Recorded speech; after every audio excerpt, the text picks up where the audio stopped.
Welcome to the fascinating world of dog showmanship, one of America's oldest family sports, and one that can be enjoyed at any age. To share in the excitement of showing purebred dogs, you and your dog must first learn the basics. This program combines advice from the nation's top judges, handlers, breeders, and winning exhibitors. And it features step-by-step demonstrations of the techniques that will give you the winning edge.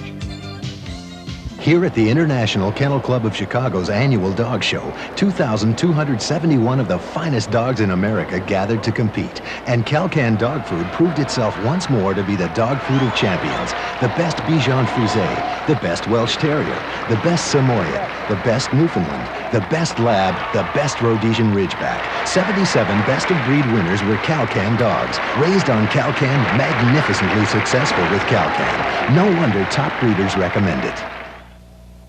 Hi, I'm Toni Thompson. Before we go over the structure of the dog showing sport and begin our demonstrations, I'd like to introduce Mr. Ken Marden, President of the American Kennel Club. Hi. If you own an AKC registered dog, you may already know that the American Kennel Club is the nation's leading dog registry, with over 1 million dogs representing 130 different breeds registered each year. But I'll bet you didn't know that the AKC serves as the governing body for 3,000 dog clubs, which hold 10,000 events annually. Now, these events are designed as a showcase for the dog's merits, whether it's in the field, or the obedience ring, or in the show ring.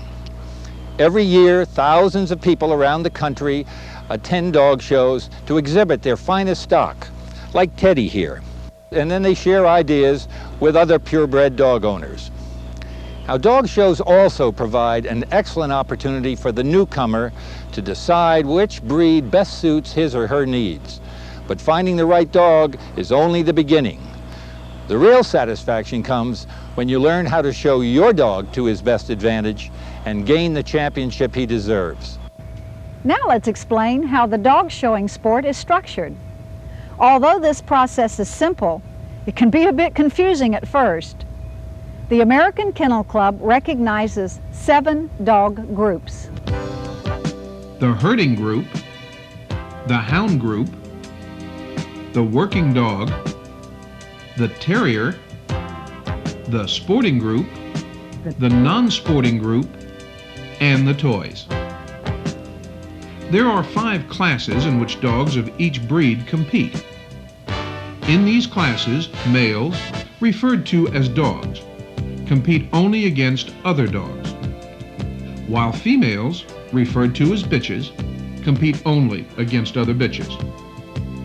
The first place winner of each class then compete against each other for the title of winner's dog or winner's bitch. These winners now compete with male and female champions for the best of breed. The excitement mounts as all the best of breed winners compete for best in group. Now there are only 7 dogs remaining, 1 from each group. The excitement climaxes with only one of these dogs winning the title of best in show. For each win, a dog is awarded points. When a dog has won 15 points, it can proudly claim the title champion. Now let's explain what goes on in the ring, where the judge evaluates how well each dog conforms to the ideal breed standard. Okay, best of breed competition. I need number 87, First, the please. ring steward calls each dog into the ring in catalog order. 53, 24, and winner's dog number 19. Notice that each exhibitor takes his or her place in line and immediately begins to stack or set up his or her dog. They're all in. Everybody there? Thank you. Making sure the judge sees your dog to his best advantage will be one of your primary concerns. If you're showing a dog, it's important to you to get the most you can out of the dog every second. Don't bring him in and set it up and then start looking off at some of the other dogs. You have to pay attention to your own dog So you can always keep it in an exact position and always in a position that the judge could see it to best advantage. The judge carefully observes each dog in this stacked position. I'll line them up along one side, and I will actually take a long time to studiously go over each dog from a distance. I'm comparing one to another. And if it's a very large class, I'll actually take out a notebook and a little pad, and I'll write down a score for each dog on a scale of 0 to 5, just so I don't miss any. And the purpose of that is to see what people refer to as type. How do they conform one to another to the standard for that breed? Now that's a very important examination, and I don't think many handlers realize how important it is to them at that particular point. Next, the exhibitors are asked to move their dogs around the ring. Notice how the first exhibitor checks to see if everyone is ready before starting the first go-round. As they move around the ring, the judge evaluates the overall appearance of each dog. Your first impressions are often lasting ones because what you are looking for there is side movement. You will be observing top lines. You will be observing the carriage of the dog.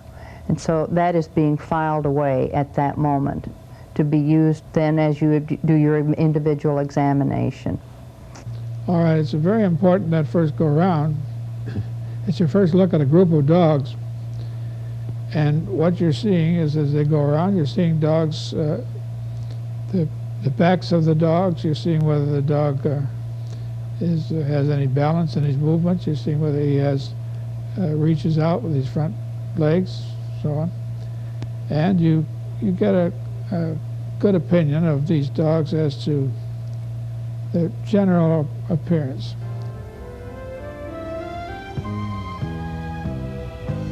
Once the dogs have come to a complete stop, each exhibitor restacks his or her dog, again to be sure the dog is being shown to its best advantage.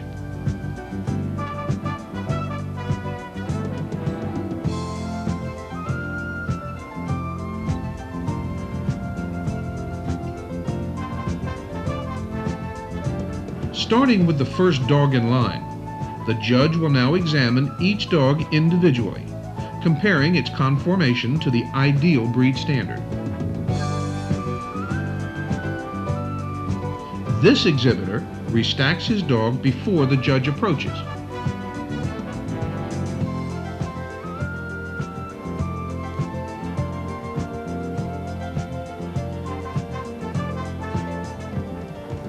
The judge gives a hands-on exam and notes even the slightest imperfections in areas such as bone structure, muscle tone, and coat condition. It's important that the judge has as little trouble as possible while examining your dog. During the exam, keep your dog steady and alert. For a skittish dog, be sure to keep a tight hold on the lead while the judge examines the hindquarters.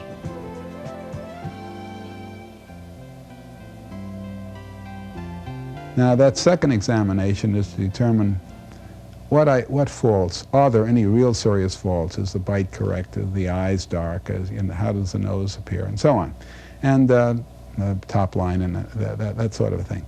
And then, of course, the dogs will be individually gaited.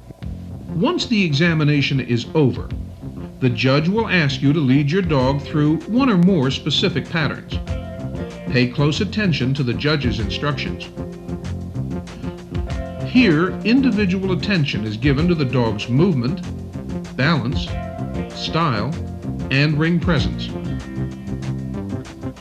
Once the judge has finished, you will be asked to take your dog to the end of the line.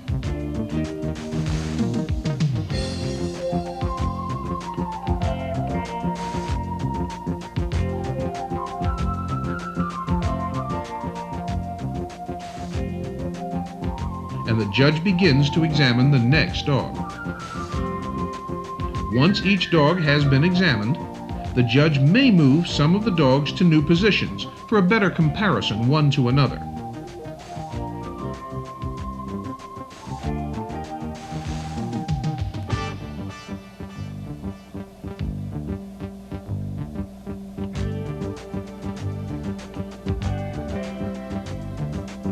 After one more visual inspection, the dogs are sent around the ring one last time.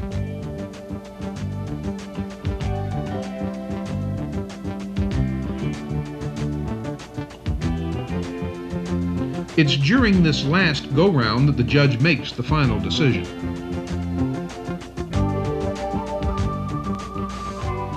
So what we are looking for is a dog that hopefully is typey, and that is that it conforms to the standard. A dog that moves well, carries itself well, has a proper tail carriage, and then, most importantly, good temperament. Now, let's go over some of the basics you need to know before entering the ring. First, you must select a show quality dog. If you wanted to get started in purebred dogs, the best advice I would say is just go to a ton of shows before you ever buy anything. And make sure, number one, research your different breeds. Make sure you get what you want. And because in a lot of breeds there's a lot of differences too. And so make sure you're going to be happy with what you get and that you get a good quality dog to start with. And if you start with good quality, you'll do your share of winning. There are a number of things to consider when choosing a puppy. Choose a puppy that displays a good, even temperament. Be sure that his eyes are clear and check the soundness of his movement. Be sure to check his coat for hair quality and possible problems. The best bonding time for your puppy is from the 6th to 14th week. Start training with your new dog as soon as possible. After your puppy gets used to wearing a collar, attach a lead, and then begin teaching your dog to always walk on your left. This is a good time to start baiting your dog and teaching him the body language he needs to understand to perform in the ring.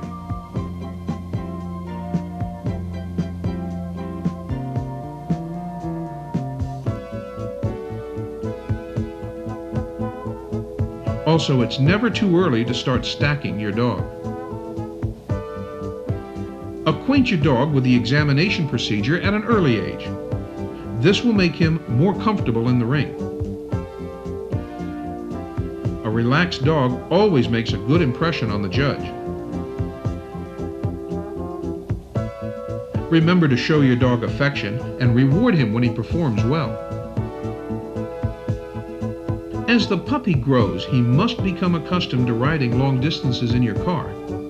Get him well acquainted with the crate or the kennel that you will use at the shows. He may be a little reluctant at first. For safety, remember to never leave the collar on your puppy while he's in the crate. Before long, your dog will learn to accept and enjoy his crate.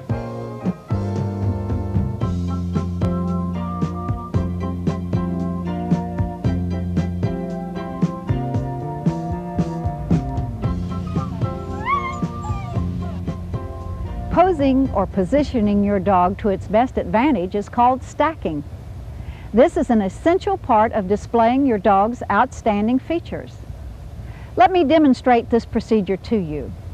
I first stop Sonomi in a straight line, and as soon as I get her where I want her, then I'll tighten up the martingale to control the head and set the head.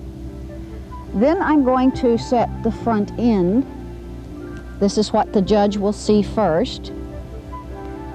And from there, I'm going to come down to the outside rear leg because that's the side the judge will see first. As soon as I think she's set up, I'm going to move back to determine if she's looking square, to check the front alignment, and to come down the back and see if I like the way the back is lined. Now I'm going to reset this leg. I'm not happy with it. Now, I like to move back, show the judge that my dog can show herself. And I want to move out of the picture as quickly as possible. Let's go through this process step by step. First, we set the head. Position the lead so it is firm around the dog's head. This lets the dog know you're holding her and in control. Next, line the left front leg. This is done by shifting the dog's weight toward yourself, making it easier to move and properly set the leg in position. To set the right front leg, shift the dog's weight by pushing the dog away from you. Then set the right leg.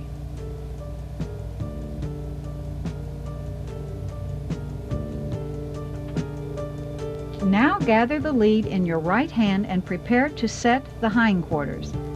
Visually check the front stance and reassure your dog by running your hand down its side and across the back. Reach under the loin area and grasp the left hind leg. Place the paw on the ground behind the rear of the dog. Next, place the right hind paw. The rear paws should be placed about an inch or so outside the front paw position. Remember, always set the side facing the judge first. Proper stacking will take some practice. We suggest stacking your dog in front of a mirror until you become proficient. Becoming familiar with various ring patterns is a must. You will be asked to lead your dog through one or more specific patterns. Here are the patterns the judge will most likely call for. The circle pattern is used during each showing. Keep your dog to your left and circle the ring counterclockwise.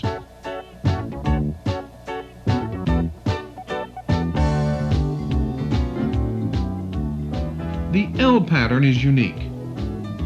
Here you must change the lead to your right hand for the return in order to keep your dog between you and the judge.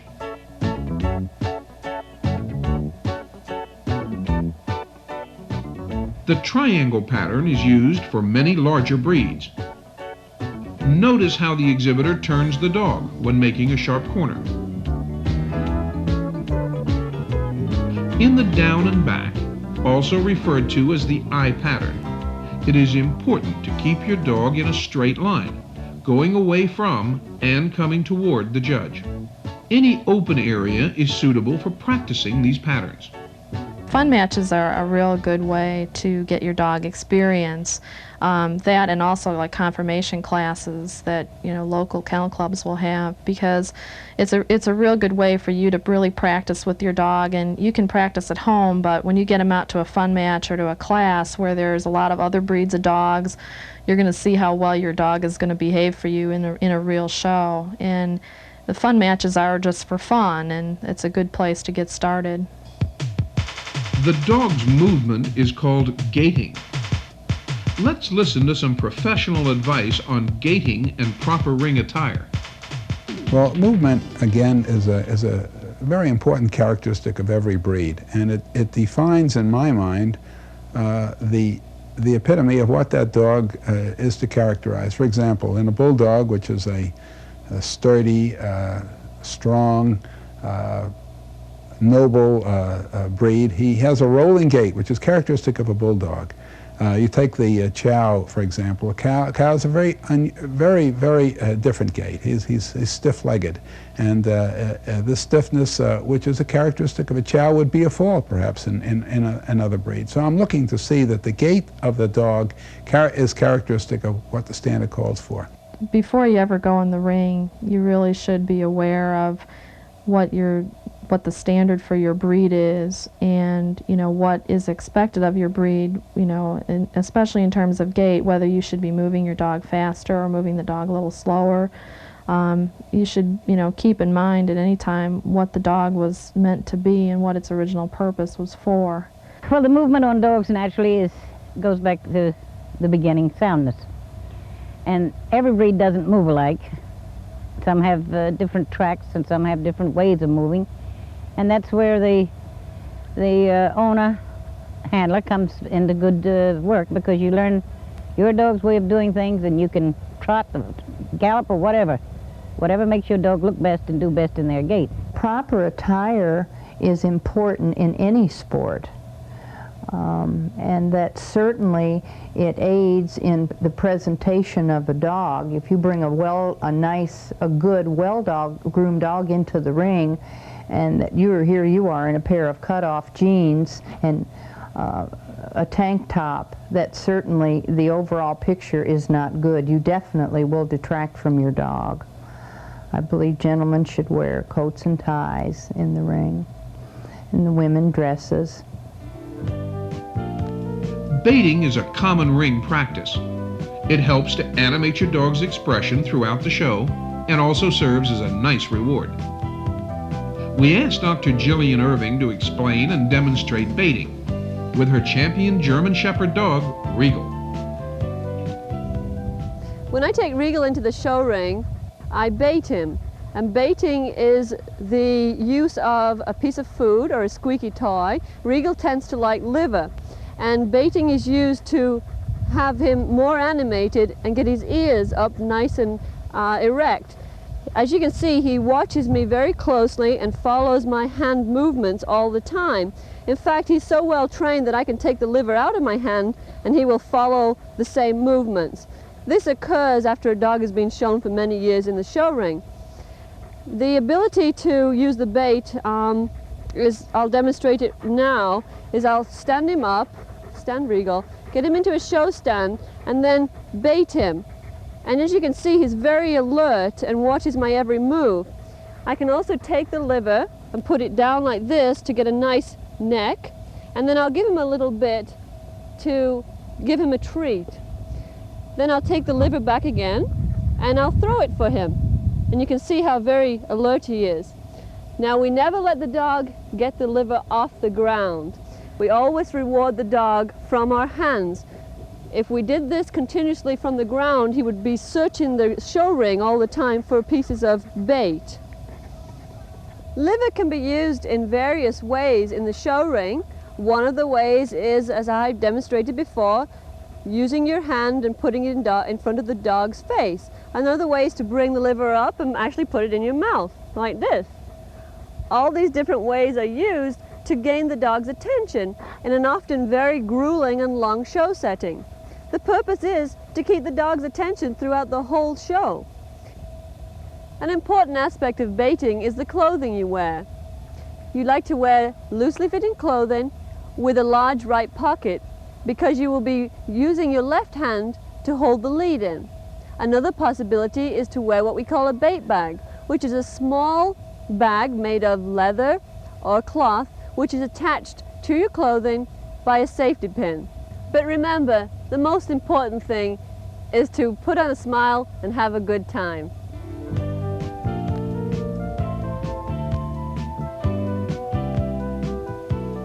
Well, showmanship could be divided into parts. One is the grooming of the dog,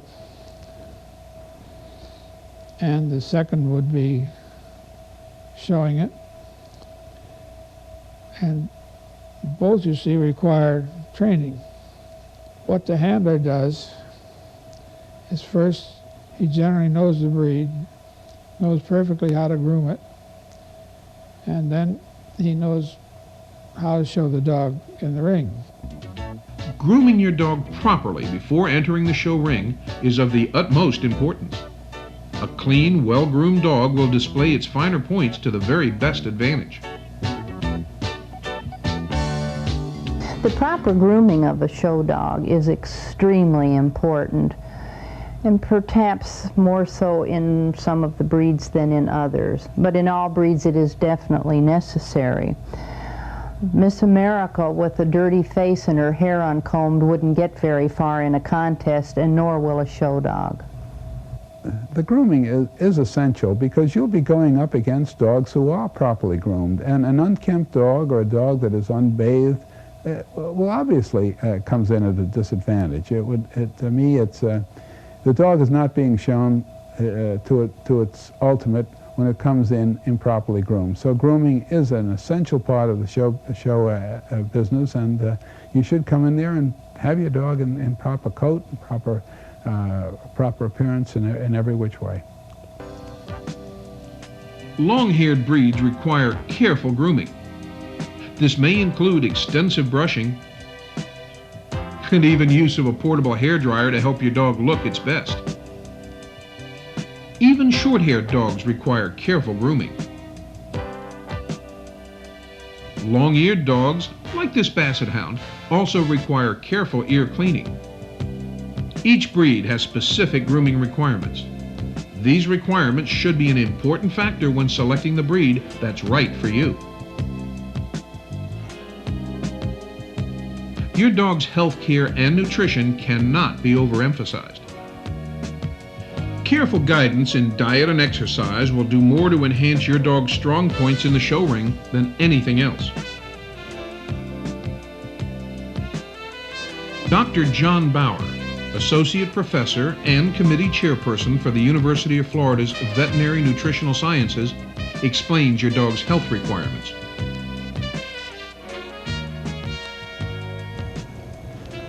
Proper nutrition of the show dog is a most important consideration.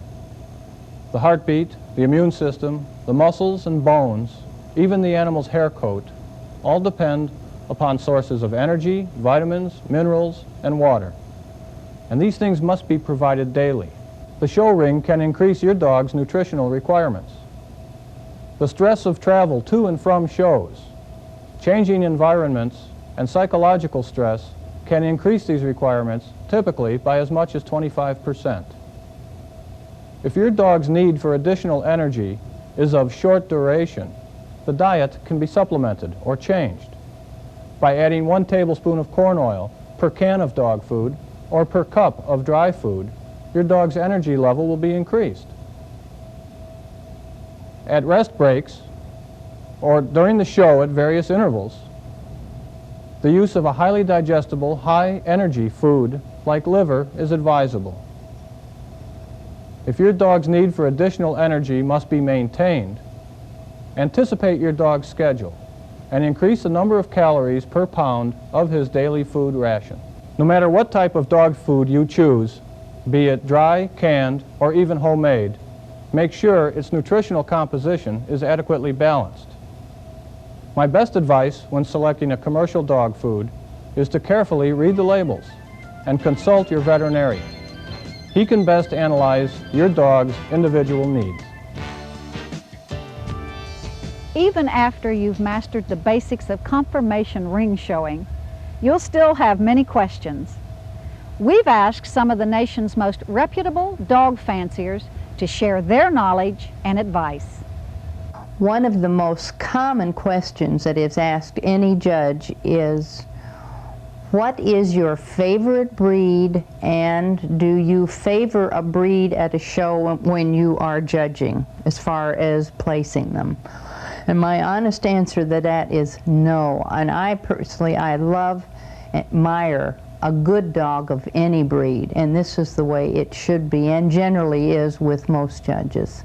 I don't think a breeder handler or an owner handler living with a small number of dogs is under any disadvantage when they're coming into the ring again, going up against professional handlers.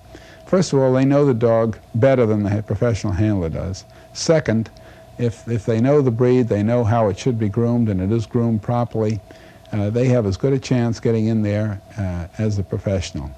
I would advise people, as I stated, to watch those that are winning. I think it's very important to listen to the judge's instructions. If perchance you're second or third in line, watch the pattern that the other person's running. You have to constantly be aware of what the judge is wanting. Don't be inattentive. You want to always keep an eye on the judge. In my opinion, probably the most important thing would be the way you present your dog. You try to minimize showing his faults. You should know what his faults are and really show his virtues. You know, try to get the judge either with the hands or whatever to look at the strongest points of your dog, because the judge, again, is going to make that decision in about 2 minutes. So you always try to, show his, assets to the best of your ability as quick as you can. I didn't know how to lose. The first time I went second, I could have cried because I didn't know how to lose.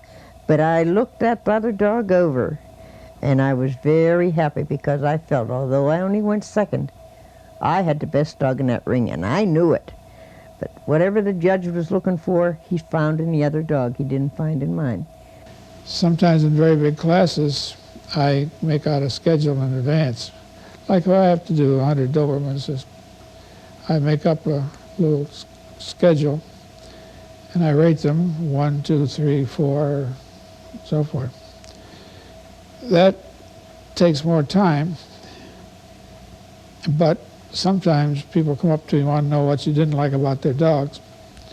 And you look at your chart and say, well, I gaited him poorly on his movement, you see. Something like that, and then they go away reasonably happy, or unhappy, but I figure you've been honest with them anyway. My feeling about it, an exhibitor approaching a judge to question him or her about the placement of their dog, it's perfectly proper for an exhibitor to do this, provided that that is their intent. To honestly want to know why their dog didn't do better, or perhaps what could they do to help their dog look better, and not approach a judge with an argumentative attitude that, you know, why didn't you put my dog up? Fun matches are the best training area you can find for the newcomers. There they can see all breeds and see how different breeds are groomed, how they're trained. And if win or lose, stay and see everything you can, absorb every piece of knowledge you can. Watch all breeds. I mean, not particularly your breed, but all. It will help in your handling, and it'll help in your grooming, and it'll help in your manners of watching other people. When I started out showing, I think the most valuable place I got information was through the breeder, because she was involved in showing dogs. And of course I read every book I could get my hands on. The local kennel club is full of people that really want to help you. They really want to see you go in, present your dog well. The biggest thrill that you can get at a dog show, some say would of course be going best in show. But when you're a novice and you're first starting out, the first point you put on your dog is your biggest thrill. And every win from that minute on, even a first place, even if you don't go winners, is just such a thrill that it's something that you remember your whole show career. In my opinion, today, more than at any period in time that I can remember, the owner handler has a splendid opportunity to not only finish but advance his or her individual dog. And this is due in part to the fact that the day of the all-breed superstar handler is a bygone era. They're a vanishing breed because no one wants to work that hard anymore. Advertising a dog's record in several different publications should not affect a judge's decision one way or another about placing a dog, because they are supposedly judged on that day, at that time, at that moment. However, the old expression, it pays to advertise, of course, obviously there is some merit to that. We would be naive to think that there isn't. That's about, you know, that is my feeling on that subject. I feel that it should not unduly influence the judges. And in the case of your judges who are judging all of the time and who are very secure in their decisions, it does not unduly influence them. Showing your dog is an art. Certain breeds require a different style of handling. The coated breeds in particular, and the breeds that move, you need to learn the timing on your dog. There are just so many different breeds, and they require a different style of handling. Dog showing for us is a family sport. I've been showing them now for about 17 years. We've bred 23 champions, and one of the additional pleasures that comes from being in the dog show world are the wonderful friends that we've made all over the United States and in foreign countries as well. If someone is thinking about going into a breed, The best way to start in my book is to go to fun matches and watch and compete in the low-cost fun match. Second, go to a handling class and watch people handling. Learn how to handle. If after you've been in the breed ring and you get turned down a few times and you end up fourth in a class of 4, you obviously have a dog that is not making it. Don't get turned off and say, well, this is not for me. A neat way of starting would be to go to obedience training. Start the dog in obedience competition, learn from there, go from after you've had your first dog and he's trained, you've learned an awful lot about handling a dog. Then you can switch over to your second dog and show him and breed, and by that time I'm sure you will have made a selection of a dog that's suitable for breed competition.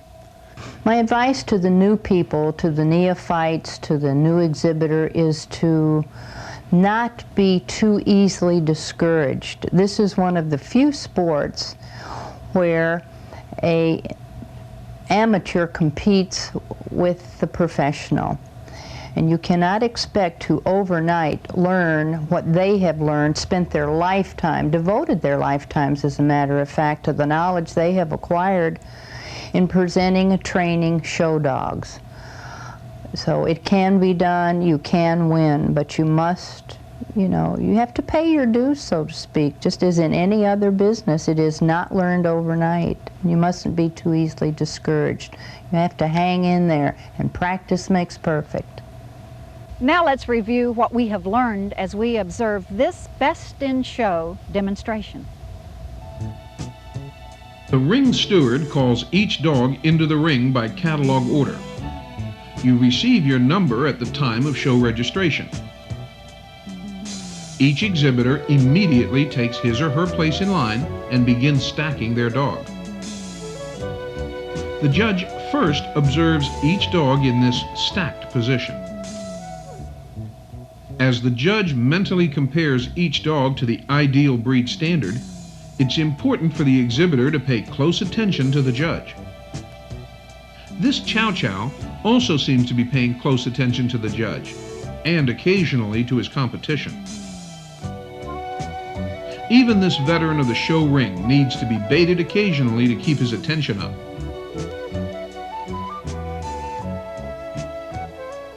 Representing all 23 breeds in the Terrier group is Brady, an Airedale Terrier.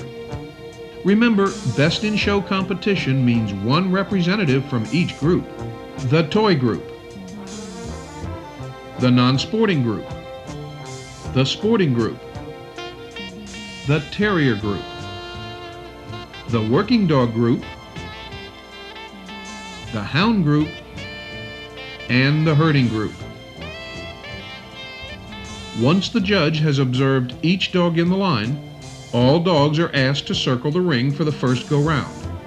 Here the judge notes any obvious faults.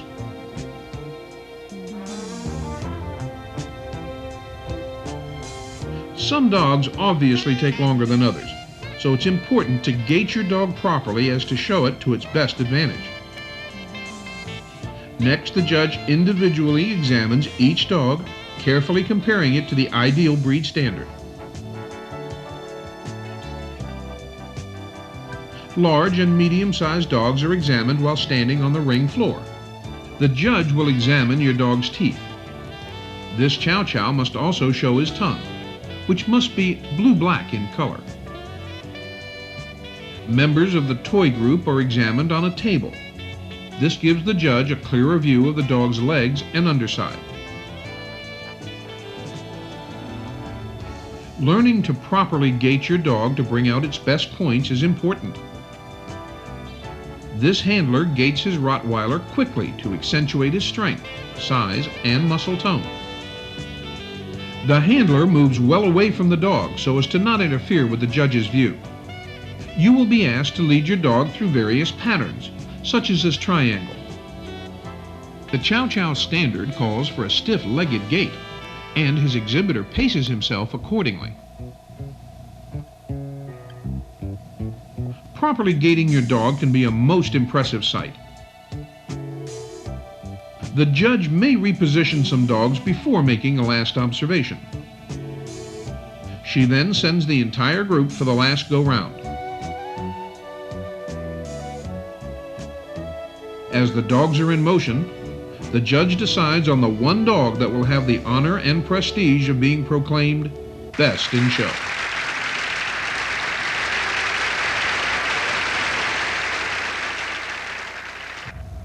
Remember, showing purebred dogs is a sport for the entire family with no age limitations. So whether you're 8 or 80, join in the fun and excitement of showing man's best friend. After all, you have the winning edge.